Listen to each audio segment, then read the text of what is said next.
त्याच्यामध्ये एक आज्ञा आहे की देवाचं नाव व्यर्थ घेऊ नको. ती मोशेच्या समायला लावून दिली. कारण त्याच्या अगोदर अनेक लोक परमेश्वरच्या नावाने कुरकुर करत होते, परमेश्वरच्या नावाचा धिक्कार करत होते, परमेश्वरच्या नावाचा अवमान करत होते, परमेश्वरचं नाव कुठल्याही प्रसंगी ते घ्यायचे. आज देखील अनेक लोक परमेश्वरचं नाव घेतात परंतु व्यर्थ घेतात. त्या नाव घेण्यामध्ये कुठल्याही प्रकारचा अर्थ नसतो, त्या नाव घेण्यामध्ये कुठल्याही प्रकारचा उपयोग नसतो, त्या नाव घेण्यामध्ये कुठल्याही प्रकारचं फळ मिळणार नसतं. अशा वायफळ गोष्टी, अशा निरुपयोगी गोष्टी, अशा निरर्थक गोष्टी, अशा व्यर्थ गोष्टी, परमेश्वराची इच्छा आहे की तुम्ही आणि मी या गोष्टी व्यर्थ गोष्टी करू नये. आणि या व्यर्थ गोष्टीमध्ये सगळ्यात मोठी जबाबदारी किंवा सगळ्यात मोठं पातक जर होत असेल तर आम्ही पाहतो निर्गमच्या पुस्तकामध्ये त्या 10 आहे की देवाचं नाव, परमेश्वराचं नाव, यहोवाचं नाव व्यर्थ घेऊ नको. आज अनेक लोक परमेश्वराचं नाव व्यर्थ घेत आहे. अनेक लोक आज परमेश्वराच्या नावाने अनेक लोकांना भुलवत आहे. आणि हे भुलवणं म्हणजे देवाचं नाव व्यर्थ करणं. कारण ज्या वेळेस देवाचं नाव घेतलं जातं त्यावेळेस देवाचं कार्य होतं, ज्यावेळेस देवाचं नाव घेतलं जातं देवाचा महिमा होतो, ज्यावेळेस देवाचं नाव आमच्याकडे येतं त्यावेळेस देवाचं आदर त्या ठिकाणी केला जातो. परंतु अनेक वेळेस देवाचं नाव घेत असताना देखील आम्ही व्यर्थपणे तो घेतो. कारण आमच्या घेण्याचा मागचा जो उद्देश आहे, आम्ही तो नाव टाकण्याचा मागचा जो आमचा संकल्पना आहे किंवा आमचा जो अर्थ असेल किंवा आम्हाला ज्या उपयोगासाठी टाकायचंय किंवा ज्या फळ प्राप्ती करण्यासाठी आम्ही ते नाव घेतो, आजपर्यंत अनेक लोक देवाचं नाव घेत आहेत. आम्ही पाहतो की परमेश्वर याचं नाव व्यर्थ घेऊ नकोस. कारण काय त्या ठिकाणी लिहिलेलं आहे की कारण जो परमेश्वराचं नाव तर घेईल तो त्याची गाय करणार नाही. परमेश्वर तुमची आणि माझी गाय करणार नाही. जर तुम्ही आणि मी परमेश्वराच्या नावाचं व्यर्थ घेतलं, परमेश्वराच्या नावाला काळिंबा लावण्याचा प्रयत्न केला, परमेश्वराच्या नावाला कुठंतरी खच्चीकरण केलं, परमेश्वराचं नाव कुठं निंदे तुमच्याकडे लोकांकडून जर घडण्यात आलं तर प्रिय हो, याचा हिशोब, याचा जाब आम्हाला परमेश्वराला द्यावा लागणार. आणि परमेश्वर आमची गाय करणार नाही. कारण परमेश्वर त्याचं अस्तित्व, परमेश्वर त्याचं सार्वभौमत्व, परमेश्वर त्याचं जे काही स्थान आहे किंवा त्याला जे असणारं प्राधान्य आहे किंवा परमेश्वराचा गौरव कुठलाही व्यक्ती, कुठलाही पास्टर, कुठलाही याजक, कुठल्याही प्रकारचा जगातला कुठली दिसणारी न दिसणारी कोणत्याच गोष्टीला देवाच्या नावाचं गौरव देऊ शकणार नाही. आणि मग देवाचं नाव गौरवयुक्त आहे, आणि मग देवाचं नाव भयमुक्त आहे, देवाचं नाव आशीर्वादित आहे, देवाचं नाव आम्हाला सर्व काळ टिकणार आहे, देवाच्या नावामध्ये तुम्हाला आणि मला तारण आहे. आणि म्हणून हे नाव व्यर्थ घेऊ नका. अनेक लोक देवाचं नाव व्यर्थ घेत आहे. हे नाही करून देवाच्या दिलेल्या नियम, आज्ञा, विधी, शिक्षण सगळ्या गोष्टी त्या तोडून मोडून टाकत आहेत, परंतु नाव मात्र देवाचं घेत आहेत. आणि म्हणून हे व्यर्थ नाव घेऊ नका. आम्ही मागील शिक्षण भाग त्या 16 मध्ये सांगितलं, पाहिलं होते देवाच्या वचनाच्या बाबतीत की अनेक लोक, अनेक मंडळी, अनेक स्त्रिया येतील आणि एका पुरुषाच्या पाठीमागे लागतील. ते आम्ही आमच्या पद्धतीने सगळं काही करू, फक्त तुझं नाव आम्हाला दे. देवाचं नाव व्यर्थ जाणार नाही याची काळजी प्रिय लोकांना तुम्हाला व्यर्थ जाऊ नये म्हणून ईश्वरच्या प्रिय सेवकांनो, भावांनो, बहिणींनो, प्रिय लेकरांनो, आई आणि वडिलांनो, मी तुम्हाला प्रभू येशू ख्रिस्ताचा सेवक या नात्याने मी तुम्हाला विनंती करतो की देवाचं नाव जर व्यर्थ घेतलं तर प्रिय तो आमची गाय करणार नाही. कारण देवाचं नाव पवित्र आहे, देवाचं नाव सार्वभौम आहे, त्या नावामध्येच तारण आहे. आणि म्हणून हे करत असताना आमच्या जीवनामध्ये ज्या ज्या वेळेस आम्ही परमेश्वराचं नाव घेऊ त्यावेळेस त्या जीवनाला सार्थकतापणा मिळायला पाहिजे, त्या जीवनाला अर्थ मिळाला पाहिजे, त्या नावाप्रमाणे आमच्या जीवनात घडलं देखील पाहिजे. अनेक लोक देवाचं नाव घेऊन अनेक लोकांना फसवत आहेत, अनेक लोकांना लुटत आहेत, अनेक लोकांना नाशाकडे घेऊन जात आहेत. कारण एकच की अनेक लोक देवाचं नाव घेतल्यामुळे तुमच्याकडे आणि माझ्याकडे येतात. मग देव तुम्हाला आणि मला जाडा विचारणार आहे की तू माझं नाव कशा प्रकारे घेतलेलं आहे. किंवा लोकांना देखील तो म्हणत आहे, अनेक लोक देवाचं नाव कुठेही घेतात. आणि म्हणून पवित्र शास्त्रामध्ये लिहिलेलं आहे की तू फाजील धार्मिक होऊ नको, मर्यादेबाहेर शहाणपणा करू नको. आणि फाजील धार्मिक निर्माते जे झालेले लोक आहेत ना, याजक तर प्रोफेसर साहेब किंवा भविष्यवक्ते साहेब किंवा जे पास्टर किंवा जे काही देवाचे सेवक असतील ना, ते देखील बऱ्याच अंशी फाजील धार्मिक दिसत आहेत, परंतु बऱ्याच अंशी 80% लोक बिलीवर्स भाऊ आणि बहिणी,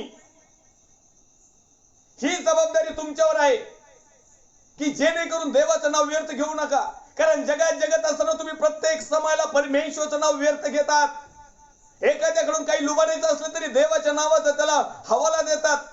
जसं की आम्हाला एखादी गोष्ट मिळवण्यासाठी जगातल्या एखाद्या आमदार खासदारचा वशिला लावतो ना, तशाच प्रकारे एखादी गोष्ट तुमचं पाप झाकण्यासाठी तुम्ही देवाचं नाव समोर करतात, देवाचं नाव पुढे करतायत, देवाचं नाव घेत आहात आणि त्या देवाच्या नावामुळे तात्पुरत्या समयाला तुमची ती समस्या जाते, तुमचा तो प्रॉब्लेम सॉल्व्ह होतो. तुम्हाला त्या टायमाला जे काही पाहिजे ते थोड्याफार प्रमाणात का होईना पण मिळतं. परंतु याचा अर्थ असा नाही की याचा मोबदला किंवा याचा जाप परमेश्वर तुमच्याकडून माझ्याकडून घेणार नाही. येस, 100% तुम्हाला आणि मला जाप द्यावा लागेल. कारण परमेश्वरचं वचन सांगतंय की तो गय करणार नाही.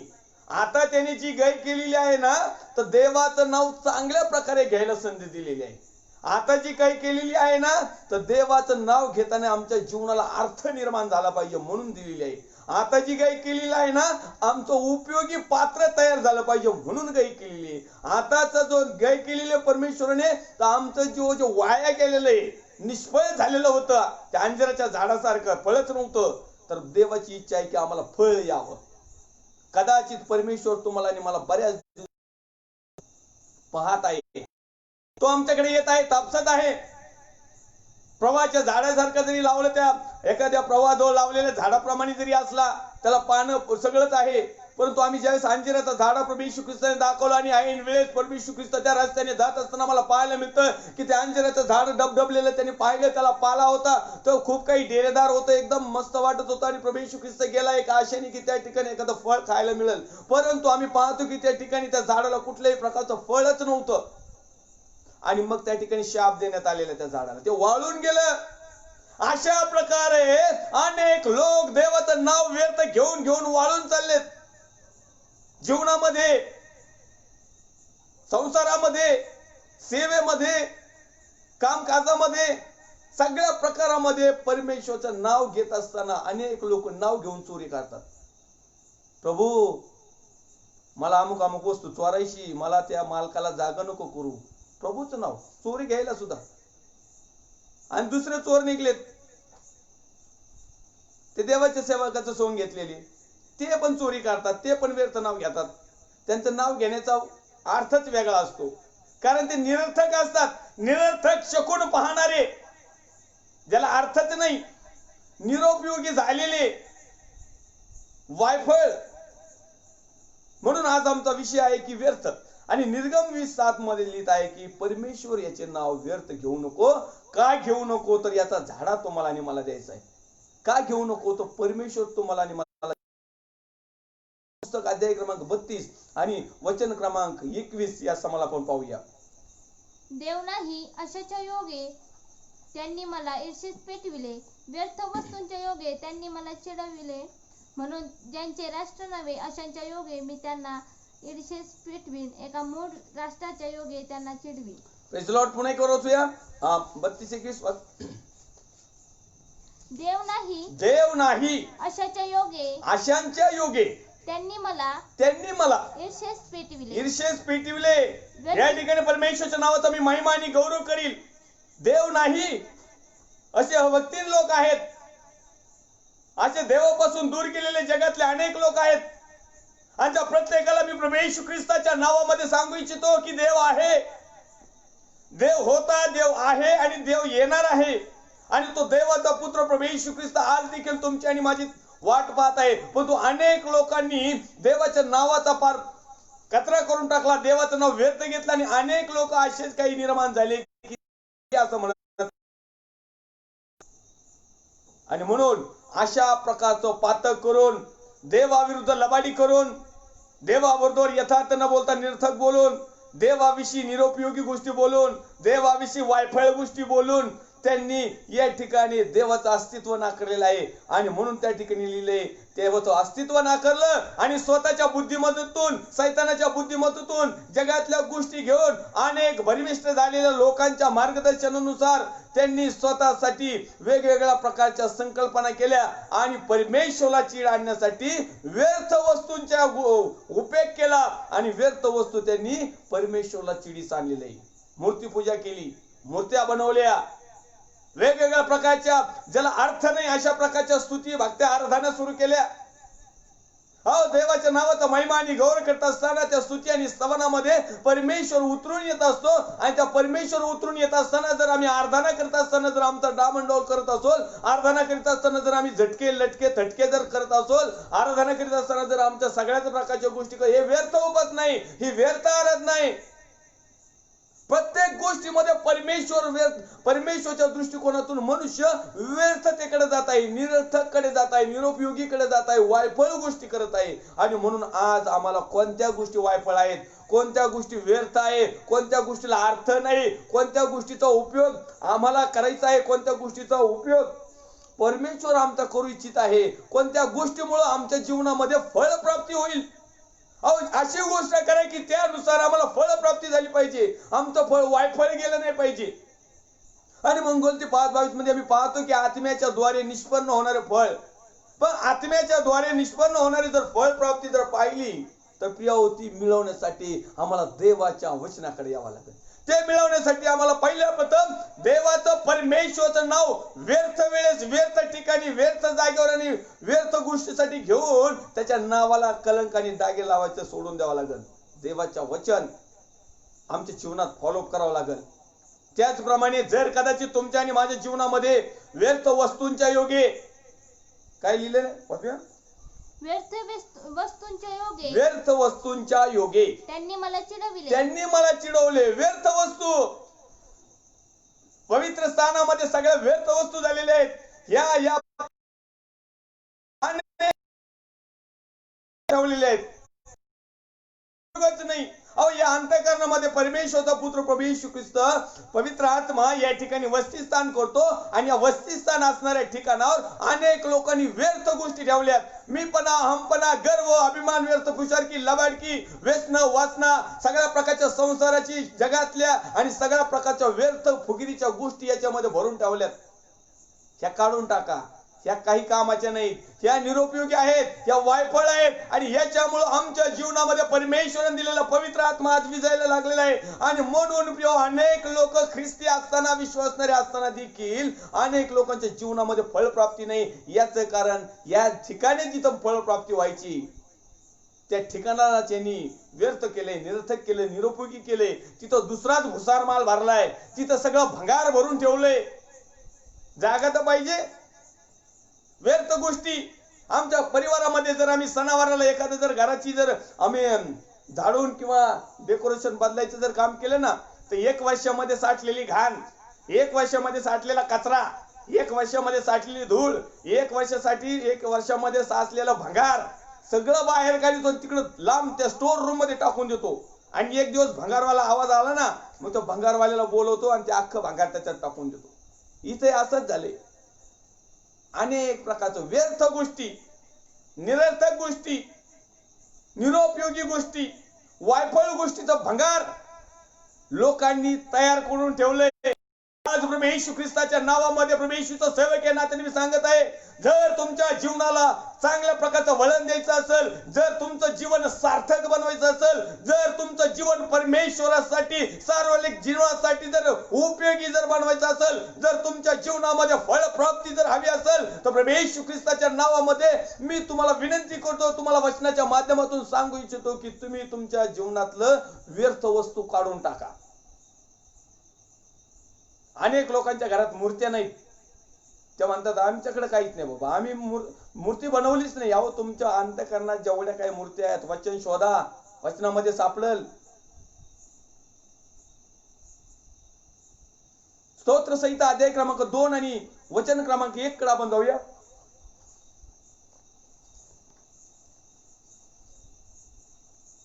राष्ट्रांनी दंगल का मांडली आहे, लोक व्यर्थ योजना का करीत आहेत.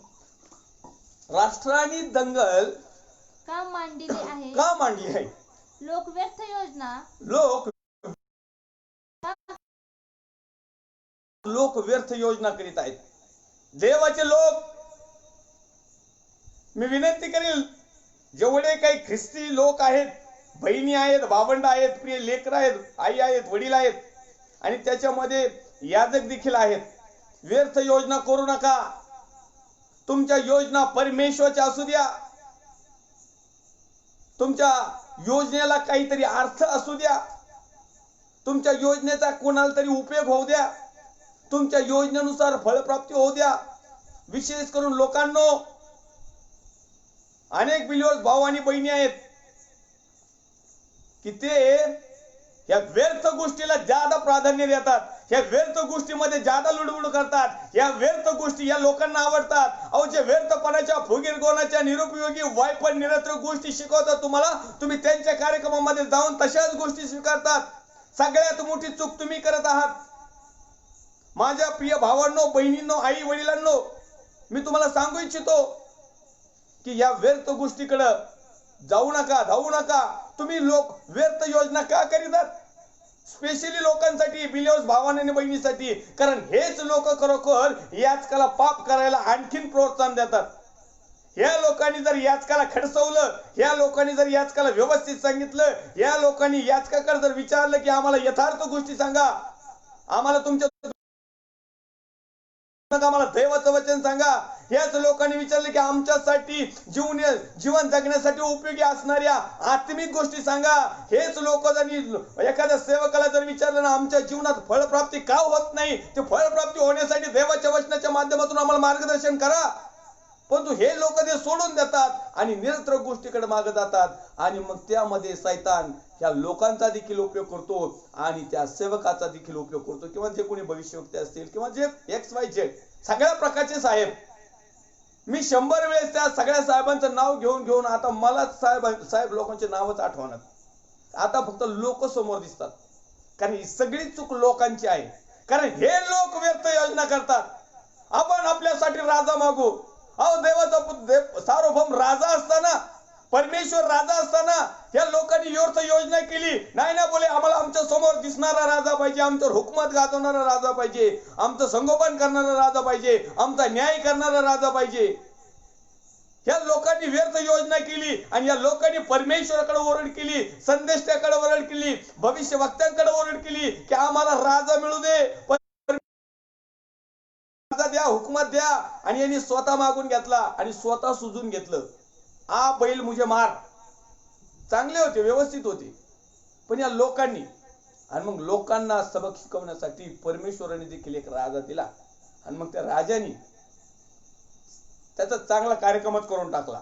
त्या राजाने पहिलं काय केलं, आल्याच त्यांचे वावर काढून घेतले, त्यांच्या संपत्ती ओकर बसवला, त्यांच्या स्त्रिया भटारखान्यामध्ये नेऊन भाकरी थापायला ठेवल्या, काही कपडे धुवायला, भाकरी थापायला, अशा वेगवेगळ्या प्रकारच्या गोष्टी या लोकांकडून पिळून जसं धुणं धुतल्यानंतर असं पिळून टाकतात ना वाळूर, असं लोकांना पिळून टाकलंय.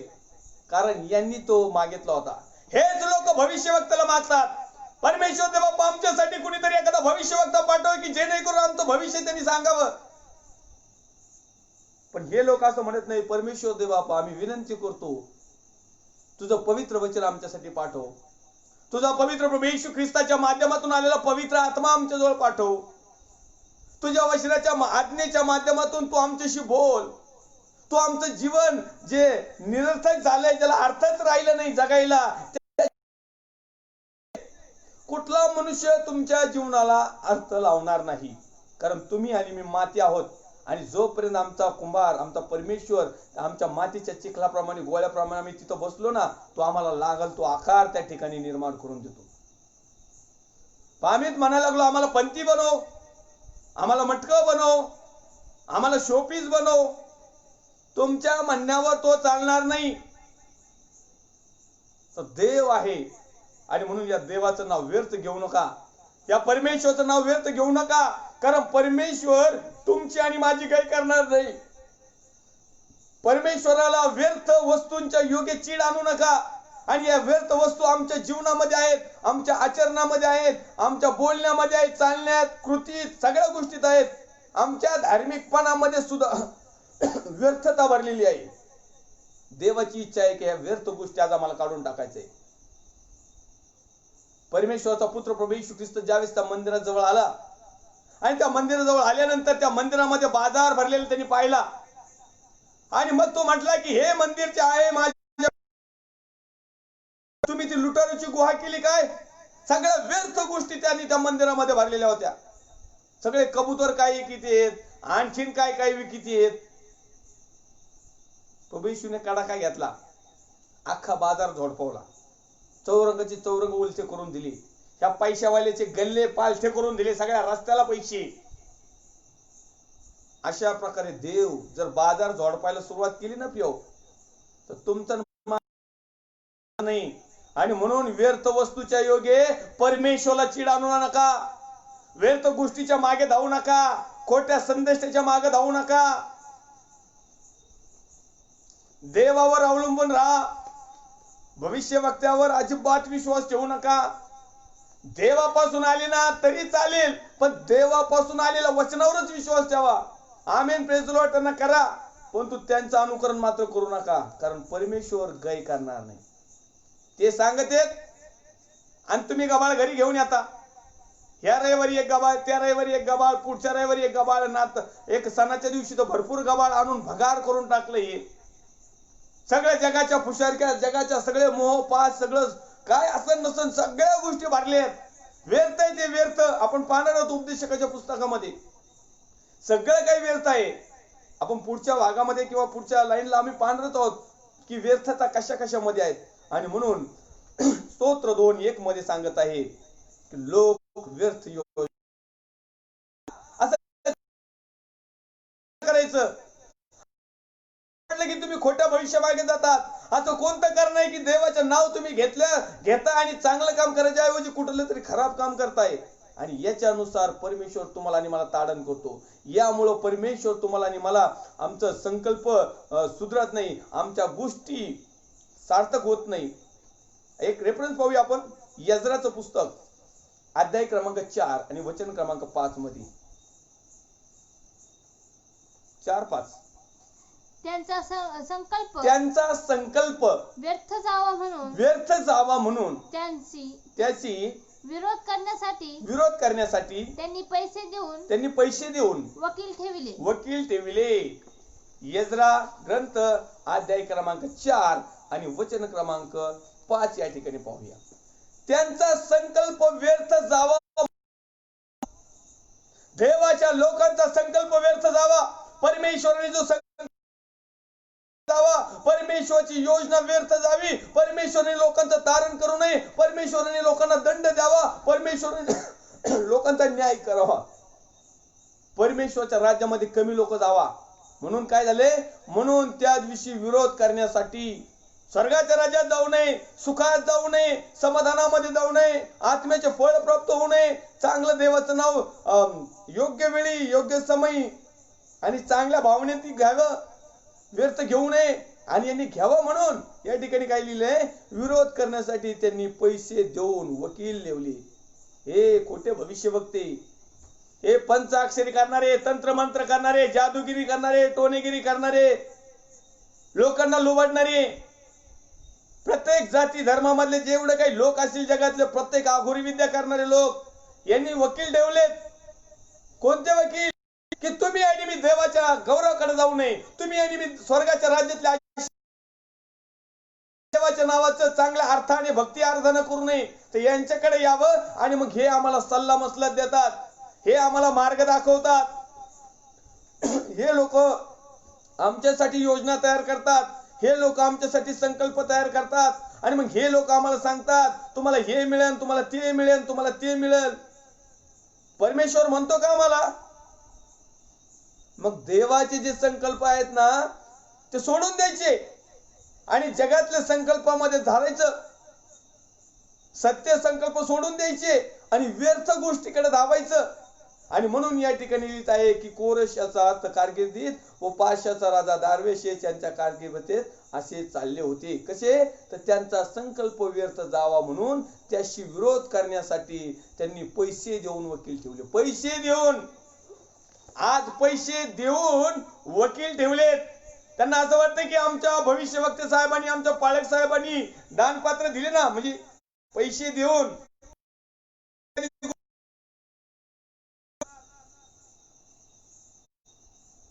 काय तुमच्या जीवनाला काही अर्थ आहे की नाही? तुमचं जीवन निरर्थक बनत चाललंय. लोकांनो, देवाच्या लोकांनो, विश्वासणाऱ्या भावांनो, बहिणींनो, आई आणि वडिलांनो, तळागाळातल्या लोकांनो, आता पाळक साहेब जीवन सुधरू नाही तर नाही सुधरू, काय घेणं देणं नाही. परंतु लोकांनो, विश्वासणाऱ्यांनो, आता तुम्ही सुधरा, तुम्ही जागे व्हा.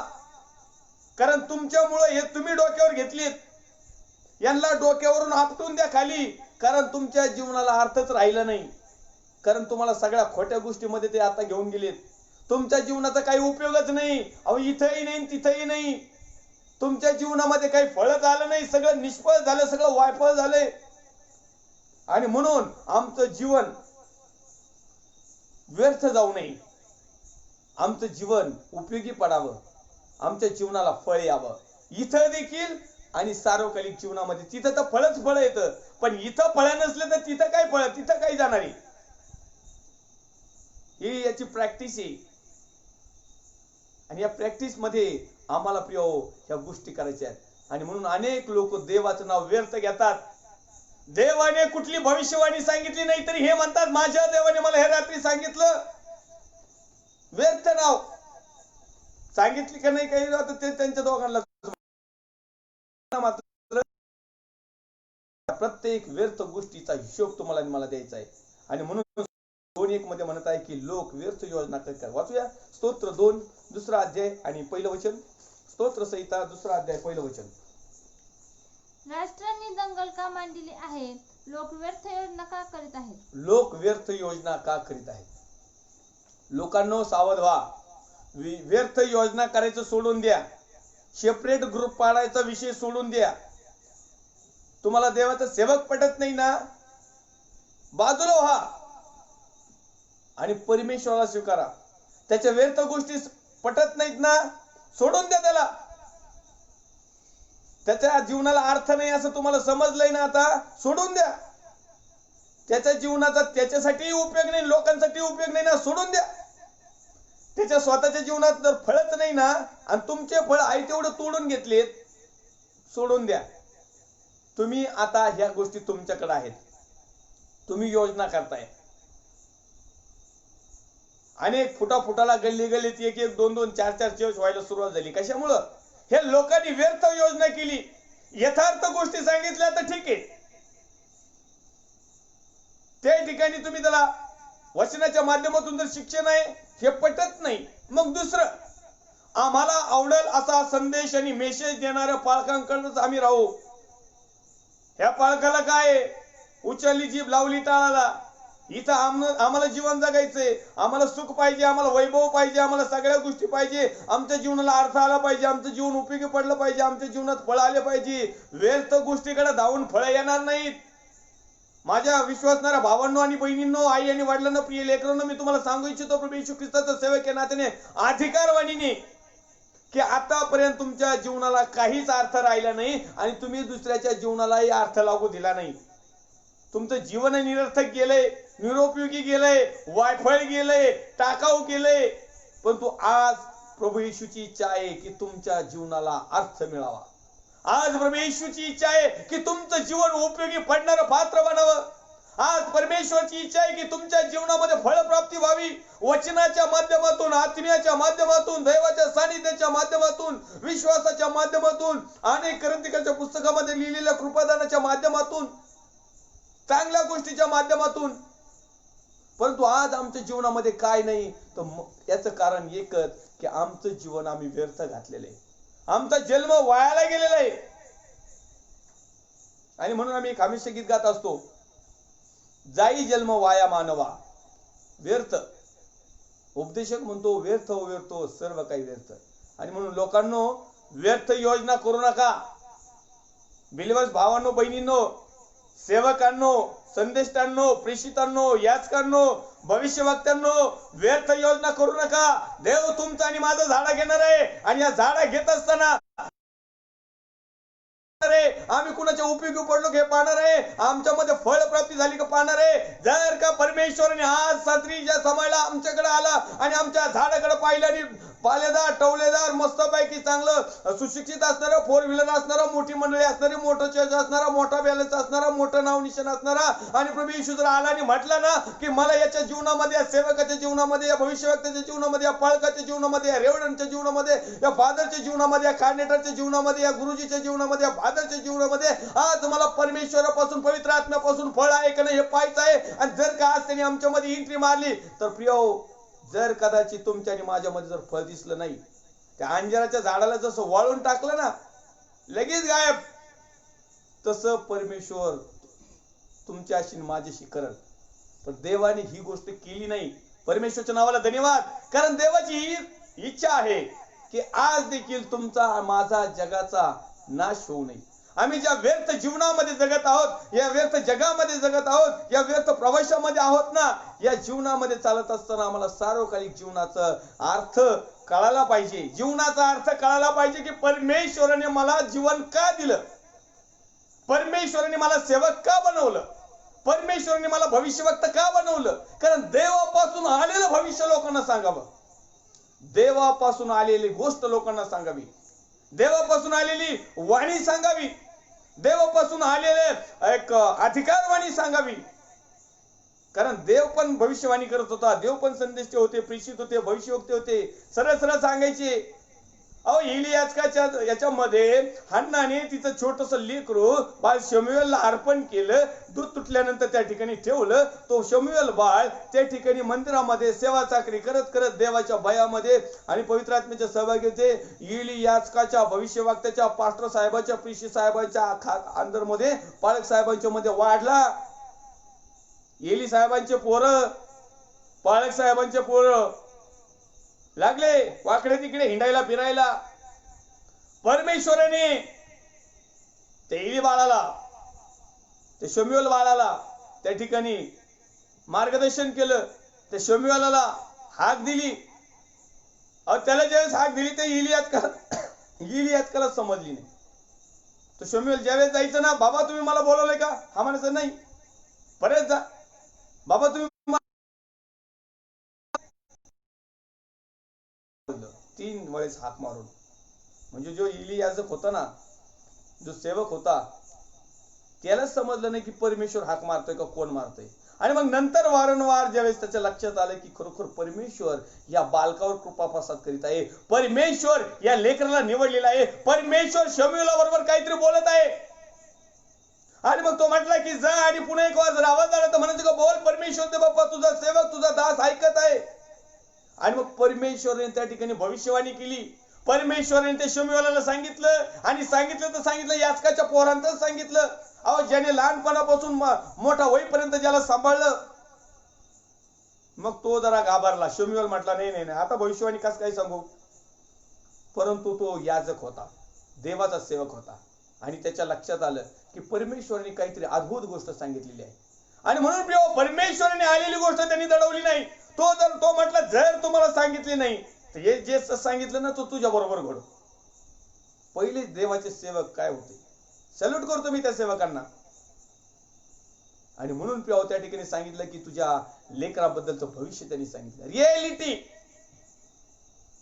आमचे पोराविषयी जर, आमच्या बिलीवर्स भावांचे जर, आम्ही भाऊ बहीण आई वडील जर आमच्या चर्चला आले ना, आम्हाला भविष्यवक्ते साहेबांना तर अशी भविष्यवाणी सांगतात ना, ते बस तुमच्या पोरं तिकडे कशी असू पण एकच नंबर मानणार भाऊ, बस त्यांना काही घेणं दे नाही. तुमच्या पोरांना कुठं सुजून घ्यायचंय तोंड, का तुमच्या पोरं त्यांना जाऊन म्हणलं तर मारायला घ्यायला बसले. तुम्हाला माहिती आहे आपलं दानपत्र हे बंद, दशमांश हे बंद, आपलं सगळंच बंद होईल. आणि 4 चौघात यांच्या पोरांनी येऊन जर आणलं तर मग आणखी हे होईल.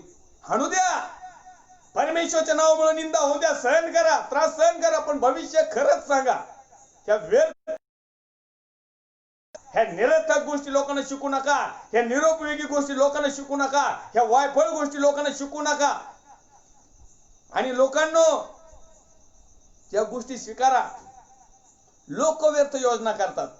का करतात कळत नाही, पण लोकांना व्यर्थ योजना करायला बऱ्याच अंशी त्याचं जीवनाचं पार अर्थच नाही राहिला. असे लोक यांना अर्थ शिकवायला चालू करतात. अहो, आमचं जीवन सार्वकालिक जीवन आहे. आमचं जीवन आशीर्वादाचं जीवन आहे. आमचं जीवन परमेश्वराने दिलेलं जीवन आहे. आणखीन एक रेफरन्स पाहूया. स्तोत्र संहिता अध्याय क्रमांक 33 वचन क्रमांक 17. जय प्राप्तीसाठी घोडा केवळ जय प्राप्तीसाठी घोडा केवळ व्यर्थ होय. घोडा केवळ व्यर्थ होय. पहिल्या काळामध्ये ना विजय मिळवण्यासाठी, सार्वभौमत्व सिद्ध करण्यासाठी बऱ्याचशा राज्यावर एक विजयी राजे शाला होण्यासाठी, एक प्रमुख होण्यासाठी घोडा सोडायचे. घोडा, आणि त्या घोडा एकदा फिरून आला ना की त्या घोड्याला कोणी तो नुसता फिरून यायचा. किंवा जिथं त्याला कुठं तरी अडवलं तर मग ते अडवलं तर तिथं युद्ध व्हायचं आणि विजय त्या ठिकाणी प्राप्ती व्हायचं. या ठिकाणी लिहिलंय जय प्राप्तीसाठी घोडा केवळ व्यर्थ आहे. नुसता घोडा सोडून फायदा नाही. तर त्या पाठीमागे त्या राजाजवळ असणारं सगळं सैन्यबळ, त्या पाठीमागे राजाजवळ असणारी कुशलता, त्या ठिकाणी राजाजवळ असणारी लढाईची सगळ्या प्रकारची गोष्ट आणि त्याच्याबरोबर असणारं जे बॅकग्राऊंड आहे ते महत्वाचं आहे. नुसता घोडा महत्वाचा नाही. अनेक लोक नुसतं सोडित आहेत, वास पाठीमागे जवळ काहीच नाही. ह्या व्यर्थ गोष्टी आहेत. स्तोत्र संहिता अध्याय क्रमांक 60 आणि वचन क्रमांक 11. शत्रूपासून तू आमची सुटका कर. शत्रूपासून तू आमची सुटका कर. कारण मनुष्याचे सहाय्य केवळ व्यर्थ आहे. जो शत्रू आहे ना आमच्या बरोबर लढणारा, पवित्र शास्त्रात असं सांगत आहे, तुमचं आणि माझं झगडणं रक्त मांसाबरोबर, हाडाबरोबर, मनुष्याबरोबर अजिबात नाही. तर तुमचं आणि माझं झगडणं या सध्याच्या काळोखाबरोबर, सध्याच्या अंधकाराबरोबर, जगातल्या अधिपती बरोबर, या सर्व प्रकारच्या वाईट बरोबर, सगळ्या प्रकारच्या व्यसन, निरर्थक, निरुपयोगी आणि वायफळ गोष्टी बरोबर आहे. आणि यासाठी आम्हाला परमेश्वरापासून सहाय्य मिळणं खूप गरजेचं आहे. परमेश्वराचं जर आम्ही सहाय्य मागितले तरच आम्ही त्यापासून सुटका होऊ पाहतो, किंवा त्या सैतानावर किंवा त्याच्या प्लॅनवर आम्ही विजयी ठरू शकतो. परंतु जर का आम्ही मनुष्याचे सहाय्य जर घेतलं तर केवळ आणि व्यर्थ आहे. अनेक लोक भविष्यवक्त्यांचं सहाय्य मागत आहे, अनेक लोक पालक साहेबांचं सहाय्य मागत आहे, अनेक लोक मोठमोठ्या अधिकाऱ्यांचं सहाय्य मागत आहे, अनेक लोक जगातल्या मोठमोठ्या सेवकांचे किंवा मोठमोठ्या आमदार, खासदार, मोठमोठ्या प्रकारचे मंत्री, संत्री यांचं सहाय्य मागत आहे. अनेक लोक मित्रांचं सहाय्य मागत आहेत, अनेक लोक नातेवाईकाचं सहाय्य मागत आहे, अनेक लोक स्वतःच्या आईबापाचं आणि सगळ्यांचं सहाय्य मागत आहेत. परंतु एक गोष्ट मात्र विचारती, हे सर्व लोक सहाय्य करण्याचा प्रयत्न करतात, परंतु तुम्हाला सहाय्य करत नाही. वेगवेगळ्या प्रकारच्या गोष्टी सांगतात, वेगवेगळ्या प्रकारचे कारण सांगतात, परंतु तुमचा आणि माझा आणि जगाचा विजयशाली परमेश्वर, त्याला जर का आम्ही आमचं सहाय्य मागितलं तो कुठल्याच प्रकारचं कारण सांगत नाही. कदाचित भविष्यात आमच्या सध्याच्या जीवनामध्ये पापमय जीवन जरी असलं ना, मी जर प्रभूला म्हटलं, प्रभू मग पापावर दया कर, तर प्रभू लागलीच आमच्या पापावर दया करतो आणि सहाय्य पाठवून देतो. आम्ही लोकांकडे जर सहाय्य मागायला गेलो 300 मागत 10,000 का चुना लावला, आता कुठं देऊ? एखादा म्हणेन माझ्याकडे नाहीच. एखाद्याला मागायला गेलं ट्युशनर माझीच खायची पंचायत. एखादा म्हणशील नाव आता चर्चला लोक येत नाही, 6 महिने झाले लॉकडाऊन झाले, चर्चला चालू नाही, उघडं नाही, आता कसं काय देऊ? अरे एवढे दिवस ठेवलेले कुठे आहेत? एवढे दिवस लुटलेले कुठे आहेत? सगळे व्यर्थ गेले तुमचे, निरर्थक गेले, निरुपयोगी गेले, वायफळ गेले. त्याच्यामुळे कोणाच्या जीवनाला अर्थ आकार मिळाला नाही. ते तुमच्याकडे परमेश्वरांची दिलं होतं, लोकांनी दिलं होतं, त्याच्यामुळे लोकांचा उपयोग व्हायच्या ऐवजी लोकांचा उपयोग झाला नाही, सगळं निरुपयोगी गेलं. लोकांना फळप्राप्ती व्हावी म्हणून पण लोकांचं सगळं वायफळ गेलं. आता लोकांना सुधरा. जे खरोखर देवाचे सेवक आहेत ना, मी म्हणेल तुम्ही त्यांना दशमांश द्या, दान द्या, देणगी द्या, कारण हे दिल्याने तुम्ही चांगलं काम करता. पण तो आता मात्र नीटनेट करायचं. आंधळ्याला दान टाकताना ह्यो खरोखर आंधळा आहे का बघायचं. अहो तुम्ही हे धडश्याला डोळे झाकून बसल्याने तुम्ही बिनधास्त दान देताय आणि तो वरून सांगतो सिस्टर ही फाटकी नोट आहे, ही चालत नाही. अरे मग यांनी काय डोळ्याला खासडा लावून बसलेला असतो, आतमधून वाटा बघतो तुमची नोट कोणती, फाटकी का तुटकी. अशा प्रकारचे लोक आहेत आणि त्या व्यर्थ फुगीरपणाच्या निर्थक गोष्टी करून, निरूपी गोष्टी करून, वायफळ गोष्टी करून तुमचा आणि माझी फसवणूक करत आहे. म्हणून व्यर्थ गोष्टीपासून सावधान राहा. आज आमच्या विषयाची हेडलाईनच आहे, व्यर्थ, निरर्थक, निरुपयोगी, वायफळ, काही कामाची नाही येणाऱ्या गोष्टीकडे अनेक लोक धावत आहेत. आणि म्हणून स्तोत्र 60:11 मध्ये म्हणत आहे की मनुष्याचे सहाय्य केवळ व्यर्थ आहे. मनुष्य आम्हाला सहाय्य करू शकणार नाही कुठल्याच प्रकारे. थोडा वेळ मायाचा हात फिरवीन, त्याच्याकडे जे काही असेल तेवढं पुरतं आम्हाला देईन, सांत्वना देईन, धीर देईन, संयम धरीन, काहीतरी थोडस देणगी देऊन आम्हाला ठेवील. परंतु खरं आमच्या जीवनाला जर सहाय्य करणारा कुणी असेल तर परमेश्वर. आणि म्हणून स्तोत्र 27:10 मध्ये म्हणत आहे की माझ्या आई बापांनी मला सोडलं तरी परमेश्वर मला जवळ करेल. स्तोत्र संहिता अध्याय क्रमांक 27 आणि वचन क्रमांक 10 मध्ये पाहूया आपण. 27:10 मध्ये माझ्या आई बापांनी मला सोडलं तरी परमेश्वर मला जवळ करेल. तरी परमेश्वर मला जवळ करेल. जगातली कुठलीही गोष्ट मला सोडून जाऊ द्या, माझी पत्नी सोडून जाऊ द्या, माझी मुलगी, मुलगा, आई, बाप, शेजारी, नातलग, मित्र, आप्तेष्ट जेवढे कुणी असतील ना, जेवढे सध्या लय खास आहेत आमचे, सगळ्यांनी सोडून जाऊ द्या, परंतु परमेश्वर तुम्हाला आणि मला सोडणार नाही, टाकणार नाही. म्हणून माझ्या प्रिय देवाच्या सेवकांनो, प्रिय लेकरांनो, आई वडील, भाऊ बहीण, बिलीवर्स, भावांनो आणि बहिणींनो, आणि विशेष करून लोकांनो, कारण तुमच्यामुळे हे लोक व्यर्थ गोष्टी तुम्हाला शिकवित आहेत. तुमच्यामुळं तुम्ही जातात आणि तो पोपट एक कागद काढित होतो पिंजऱ्यातून, आणि मग त्या ज्याच्याजवळ तो पोपट असतो ना, मग तो घेऊन लगेच वाचितो आमचं भविष्य. आम्ही त्यांना पैसे देतो आणि परत येतो आणि त्याच्या सांगितल्याप्रमाणे करतो. तो एक तर आपल्याला व्यर्थ गोष्टी शिकवतो, व्यर्थ गोष्टी सांगतो. बसतात ना रोडला, एक पिंजरा असतो छोटा, एक काढला असते बरेच असे लाईनीत ठेवलेले असतात. मग तो पोपटाला शिट्टी मारून म्हणतो, मग तो पोपट येतो आणि बरोबर एक काढ उचलून त्याच्यात देतो. त्या पोपटाला शिकवलं असतं हे नको ते नको ते नको, एक दोन वेळेस तो चोचा मारतो इकडे तिकडं, अंदाजी टोले द्यायचे, हा भाऊ, ही बहीण, ती आई, बस. मग एखादा बसला तर बसला, म्हणजे पोपट एखादा कागद काढतो, वाचतो, लगेच त्याचा. पोपटाला काय वाचता येत नसतं. पोपटाचा मालक असतो ना शैतान, दुष्ट, हैवान, इब्लीस, कामातून गेलेला, अर्थ नसलेला, उपयोगी नसलेला, वायफळ, व्यर्थ, मग तो वाचित बसवतो. आणि मग समोरचा विश्वासणारा भाऊ किंवा बहीण किंवा आई, हो हो महाराज, हो महाराज. लोक व्यर्थ योजना करतात. लोकांच्या व्यर्थ योजनेपासून बाहेर या, सत्याकडे वळा, परमेश्वर. लोकांना सहाय्य मागण्याच्या ऐवजी परमेश्वराला सहाय्य मागा, कारण तोच आम्हाला, केवळ तोच आणि तोच आम्हाला सहाय्य करू शकतो. लोकांचं सहाय्य केवळ व्यर्थ आणि व्यर्थ आहे. आता घडीभर आम्हाला 5,000 देते ना, त्यांचं जर सटाकली ना तर दुसऱ्या दिवशी येते म्हणजे नाही भाऊ मला काय घेणं देणं नाही, 5,000 रुपये दे, तू खर्चवू नाही तर काही कर, काय घेणं देणं नाही. लोकांचं काय सांगता येते. परंतु परमेश्वराने जर तुम्हाला आणि मला आशीर्वाद दिला ना, तर तो म्हणणार नाही बाबा माझा आशीर्वाद माग दे, तुझ्याकडून पाप घडले. तो म्हणतो ठीक आहे, आशीर्वाद दिलाय ना तुला, तू आता पाप केलंय ना, मग तुला याचा हिशोब मी देतो. चक्रवाढ व्याजासह अधोलोकामध्ये ते नीट करीन मुद्दल दिलेली जेवढे आशीर्वाद दिलेत ना आम्हाला परमेश्वराने, आणि जेवढे काही परमेश्वराचं नाव घेऊन आम्ही आशीर्वाद मिळवलेत ते आशीर्वाद, आणि जेवढे काही मी परमेश्वराचं नाव व्यर्थ घेऊन लोकांना आशीर्वाद मिळालेत असं आम्ही म्हणतोय, आणि लोकही साक्षी देतात, होय होय होय आम्हाला आशीर्वाद मिळालेत. अर्थ आहे का तुमच्या जीवनाला? अहो उपयोगी नाही. आणि आम्ही मागच्या वेळेस पाहिलं होतं, मीठ चांगला पदार्थ आहे, पण त्याचा खारटपणा गेला ना, काही कामाचं नाही, उपयोगीच नाही. आणि म्हणून आमचं जीवन परमेश्वराला उपयोगी पडावं अशी जर तुमची आणि माझी योजना, इच्छा जर असेल तर निश्चित अर्थाने आम्हाला या गोष्टी शिकणं खूप गरजेचं आहे. आणखीन एक शास्त्रभाग पाहूया. स्तोत्र संहिता अध्याय क्रमांक 73 वचन क्रमांक 13.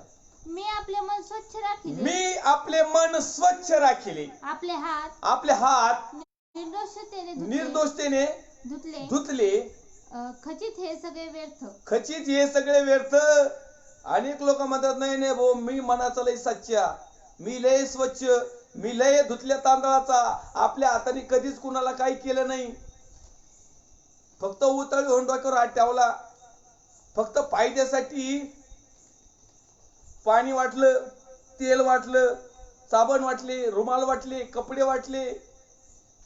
अहो लोक जर सुधारले नाही ना तर यांच्या जुन्या झालेल्या यांच्या पाळकीन बाईच्या वाढण्याचे तुकडे करून कापून कापून म्हणलं ते इकायला बसलेत. घाबरणार नाहीत. व्यर्थ गोष्टी करायला एक नंबर झालेत. तर या व्यर्थ गोष्टीपासून वाचा. आणि वरून सांगते प्रभू येशूच्या वस्त्राला शिवली ते 12 वर्षाची स्त्री बरी झाली. उदाहरण सांगते पेत्र रस्त्याने जात होता, त्याच्या जाग्याच्या सावलीने बरे झाले. उदाहरण सांगते. हे मनाचे लय स्वच्छ दाखवतात पण तू सगळं काही व्यर्थ, सगळं काही व्यर्थ. आणि म्हणून आपल्याला जपायचं आहे की आमचं जीवन व्यर्थ जाऊ नये, आमचं जीवन वाया जाऊ नये, आमचं जीवन उपयोगी पडावं, आमचं जीवन फळकृत व्हावं आणि आमच्या जीवनात देखील फळ असावे आणि जितकेही आमच्याकडे पाहतील त्यांना देखील फळप्राप्ती व्हावी. कारण आज परमेश्वर न्याय दिवसाची येण्याच्या अगोदर तो आम्हाला एक संधी देत आहे. तो आमच्याकडे येत आहे वचनाच्या माध्यमातून, आत्म्याच्या माध्यमातून, चांगल्या विचाराच्या माध्यमातून, चांगल्या गोष्टीच्या माध्यमातून, पवित्र आत्म्याच्या सहभागीच्या माध्यमातून. आणि तो आमची तपासणी करीत आहे फळ आहे का. आणि जर आमच्या जीवनामध्ये जर फळ नाही दिसलं तो बघत आहे आमच्या जीवनाला काही अर्थ आहे का. जर नाही दिसला तो आमच्या जीवनाकडे पाहतो. आमच्या जीवनाचा उपयोग आमच्यासाठी पण आणि दुसऱ्यासाठी पण, कुटुंबासाठी, जगासाठी, विशेष करून देवाच्या गौरवासाठी होत आहे का. जर नाही दिसलं तर तो पण पाहणार आमच्या जीवनामध्ये फळप्राप्ती आहे का आणि आम्ही इतरांना त्या फळापासून आनंद निर्माण करून देत आहोत का. जर नसल तर तू म्हणशील याचं जीवन व्यर्थ गेला जीव. आणि मग हे व्यर्थ लोक कुठं असणार. ज्या डायरीमध्ये नाव नाही तिथं. एका डायरीमध्ये नाव आहे जीवनी पुस्तकाची डायरी. त्या जीवनी पुस्तकाच्या नावाने व्यर्थ लोकांचं काय काम. अहो भंगार जर आपण आपल्या घरातलं भंगार जर वर्षाला बाहेर फेकून देतो तर हे व्यर्थ निरर्थक निरुपयोगी वायफळ भंगार कशाला ठेवायचं. यांच्यासाठी भंगारवाडा केलेला मोठं भंगाराचं दुकान आहे. अधोलोक, अग्नी, नरक, तिथं जाल धूर काय काय ते सगळं संगत चालतं. आणि म्हणून तुमच्या जीवनाला अर्थ असावा ही देवाची इच्छा आहे. तुमचं जीवन अर्थभरित असावं, व्यर्थ नसावं. तुमचं जीवन उपयोगी असावं, निरुपयोगी नसावं. तुमचं जीवन फळप्राप्तीचं असावं, वायफळ नसावं. आणि म्हणून आमच्या जीवनाला योग्य असा अर्थ लावा, योग्य असं वळण द्या आणि तुमचं आणि माझं जीवन व्यर्थ घालू नका. आणि परमेश्वरच्या नावाला मी धन्यवाद देईन, मान महिमा सन्मान आदर गौरव देईल. तो सार्वभौम राजा आहे, तो सर्वश्रेष्ठ राजा आहे. आणि म्हणून प्रिय हो, आम्हाला हे जीवन व्यवस्थित परमेश्वराला आवडेल असं जगणं खूप गरजेचं आहे. काल थोडा राहिलेला आहे आणि म्हणून मी विनंती करेल कृपया माझ्या प्रिय भावांनो, बहिणींनो, आई लेकरांनो, वडिलांनो, याजक तर सुधारलेच आहेत परंतु लोकांना आज सुधारण्याची गरज आहे. लोकांनो आयत घेऊ नका, जरा कष्ट करायला शिका. पाळक साहेबांना काही काम धंदे नाहीत, त्यांना फक्त प्रार्थनेसाठीच नेमलेलं आहे आणि ते त्यांचं कर्तव्य करतात. पण तुम्हाला कायसाठी नेमलंय. तुमच्या दानपात्र दिलंय म्हणजे काही तुम्ही उपकार करीत नाहीत पाळक साहेबावर. या दानपात्राबरोबर विश्वास ठेवा, श्रद्धा ठेवा. व्यर्थ गोष्टीकडे धावू नका, निरर्थक जीवन जगू नका, निरुपयोगी जीवन नका, वायफळ जीवन जगू नका. काही समस्या आली तर तुमच्या पाळक साहेबांना विचारा आणि नाही पाळक साहेबांनी सांगितलं ना सीधा कंप्लेंट करा स्वर्गाच्या राज्याकडे. तिथून कुणीतरी येईल आणि मग तो हिशोब घेईल. कारण निर्गम 20:7 मध्ये लिहिले परमेश्वर याचे नाव व्यर्थ घेऊ नको. कारण तो काय करणार आहे, तो त्याचा झाडा घेणार आहे आणि तो त्याचा दोष लावणार आहे आणि त्याच्याबद्दल तुम्हाला आणि मला त्याचं फळ पण वेतन पण देणार आहे. निर्गमचं पुस्तक अध्याय क्रमांक 20 वचन क्रमांक 7 मध्ये लिहिलंय. तुझा देव परमेश्वर तुझा देव परमेश्वर याचे नाव व्यर्थ घेऊ नको. कारण जो परमेश्वराचे नाव व्यर्थ घेतो त्याची तो गय करणार नाही. मग साधा माणूस असू, नवीन विश्वासणारा असू, विधर्मी असू, न तर पाळक साहेब असू, न तर प्रोफेट साहेब असू, न तर भविष्यवक्ते साहेब असू, न तर पादर असू, न तर तिकडं दुनियातल्या जगातल्या जेवढे काही पोस्ट घेतले असते एवढे सगळे असू, तो गय करणार नाही. म्हणून तुम्हाला आणि मला सगळ्यांना परमेश्वराचं नाव चांगल्या प्रकारे अर्थभरित उपयोगी पडणार, फळप्राप्ती होणार असं नाव घ्या. व्यर्थ ठिकाणी, व्यर्थ जागेवर व्यर्थ नाव घेऊ नका आणि देवाच्या नावाला काळेबा लावू नका. देवाच्या नावाची निंदा होईल असं काही करू नका. परमेश्वराच्या नावाला धन्यवाद. पुढच्या व्यर्थ भाग 2 आपण पुढच्या लाईव्हमध्ये आणखीन काही गोष्टी बघूया की कशा प्रकारे आमचं जीवन व्यर्थतेकडे जातं, निरुपयोगीकडे जातं, वायफळ जातं आणि देवाला कोणत्या गोष्टी आवडणाऱ्या आहेत आणि कोणत्या गोष्टी आवडणाऱ्या नाहीत. तर देवाने आमच्या जीवनामध्ये त्याला असणार गोष्ट आवडावी असं आमचं जर जीवन बनवायचं असेल तर प्रिय आम्ही शास्त्र भागाकडं, सत्य वचनाकडं पाहणं, त्याला स्वीकारणं खूप गरजेचं आहे. 2 मिनिटाची प्रार्थना करूया. पवित्र थोर सेनाधीश देव बाप्पा, जसे तुझ्या तुझ्या पवित्र हातामध्ये दो प्रभू येशू ख्रिस्ताच्या नावामध्ये आमचं जीवन व्यर्थ नसावं, कारण उपदेशकन म्हणतो व्यर्थ रे व्यर्थ, सर्व काय व्यर्थ. पण तू परमेश्वर देव बाप्पा आम्हाला समजलेलं आहे की जे तुझे नाव घेतात ते कधीही व्यर्थ जाणार नाही, जे तुझ्यामध्ये वागतात त्यांचं जीवन कधीही व्यर्थ जाणार नाही, जे परमेश्वरच्या अनुग्रहामध्ये चालतात त्यांचं जीवन कधीही व्यर्थ जाणार नाही, जे परमेश्वरच्या वचनावर आधारित आहे त्यांचं जीवन व्यर्थ जाणार नाही, जे सत्यामध्ये समर्पित आहे त्यांचं जीवन व्यर्थ जाणार नाही. आणि म्हणून परमेश्वर देव बाप्पा तुझ्या वचनाप्रमाणे जीवन जगण्यासाठी, पवित्र आत्म्याच्या मार्गदर्शनामध्ये आम्ही जीवन जगण्यासाठी तू आम्हाला सहाय्य मार्गदर्शन कर, यासाठी की आमचं जीवन व्यर्थ जाऊ नये तर तुला आवडणारे व्हावं. आम्ही प्रार्थना करतो विशेष करून आमच्या भारत देशासाठी, त्यातली त्यात माझ्या महाराष्ट्र राज्यासाठी, आमचे माननीय मुख्यमंत्री उद्धवजी साहेब, सर्व सहकारी टीम त्यांची, त्याचप्रमाणे सर्व पोलीस डिपार्टमेंट, डॉक्टर डिपार्टमेंट, सफाई कामगार, सेवाभावी संस्था, वैयक्तिक लोक, देवाचे अभिषिक्त सेवक सेविका जे सत्य मार्गाचे प्रकाशन करत आहेत, लोकांपर्यंत पोहोचवत आहेत, माझे विश्वासणारे भाऊ बहीण, आई वडील, प्रिय लेकर, लहानापासून थोरापर्यंत असणारी सर्व समस्या, चिंता, काळजी, व्याधी, आजार, विकार, प्रभू येशूच्या नावात असणारे सर्व बंधन आणि जोखड आणि सर्व प्रकारचं निरुपयोगी झालेलं जीवन प्रभू येशूच्या नावात त्या जीवनाला वचनाच्या माध्यमातून अर्थ लागू दे आणि आमचं जीवन तुला सादर व्हावं अशी कृपा कर. आदर, गौरव, सन्मान, महिमा तुला देत. ख्रिस्त जो होता, जो आहे आणि जो येणार आहे, त्याच्या पवित्र गोड सामर्थ्यवान नावात मागतो स्वर्गीय पिता होई. आमीन. प्रभू येशू रक्त की जय, प्रभू येशू रक्त की जय, प्रभू येशू रक्ताचा जयकार असो. आमीन, आमीन, आमीन. Praise the Lord. Thank you. God bless you.